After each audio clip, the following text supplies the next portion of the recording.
Hello guys, good morning. आज मेरो मर्निङको सुरुवात चाहिँ हाम्रो सङ्गतिदेखि भएको छ। आज चाहिँ शनिबार रहेको थियो अनि आज चाहिँ हाम्रो सङ्गति थियो, जो हामी सबैजनाहरूले चाहिँ मण्डलीमा सङ्गति गऱ्यौँ। अनि सङ्गति गरिसकेपछि हामीहरू चाहिँ घरतर्फ आयौँ अनि हाम्रो चाहिँ बेलुकातिर हामी चाहिँ गयौँ बजारतर्फ, किनभने आज चाहिँ हाम्रो कान्छी फुपूको जन्मदिन थियो, बर्थडे थियो। सो केक लिनको लागि अनि बच्चाहरूले चाहिँ जन्मदिन चाहिँ हाम्रो कान्छी फुपूको थियो, तर गिफ्ट चाहिँ हाम्रो बच्चाहरूलाई चाहिएको थियो। अनि उनीहरूले बजार जाऊँ भनेर हामी चाहिँ बिमार्ट गएको अनि बिमार्टमा उनीहरूले आफ्नो लागि खानेकुराहरू किन्यो अनि हामीले पनि अलिअलि सामानहरू लियौँ जुन हामीलाई बेलुकाको लागि चाहिएको थियो। सो सबै सामानहरू हामीले किन्यौँ अनि हामी चाहिँ हावाघरतिर आयौँ। अनि यो चाहिँ हाम्रो बटारको हावाघर हो साथीहरू। यो चाहिँ बटारको हावाघर कतिलाई थाहा छैन होला, यो चाहिँ नुवाकोटमा पर्छ। अनि हामीले केकहरू लियौँ अनि केकहरू लिइसकेपछि घर आयौँ अनि हामीले चाहिँ घरमा यति धेरै कुराहरू थियो, खाना पकाएको थियो होइन, त्यो सबै कुराहरू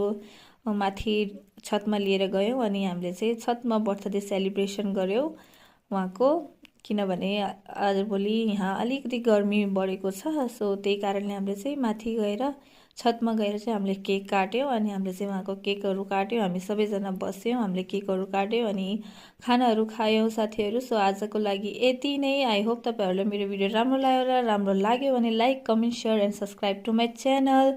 बाई बाई, टाटा, सी यू, गुड नाइट।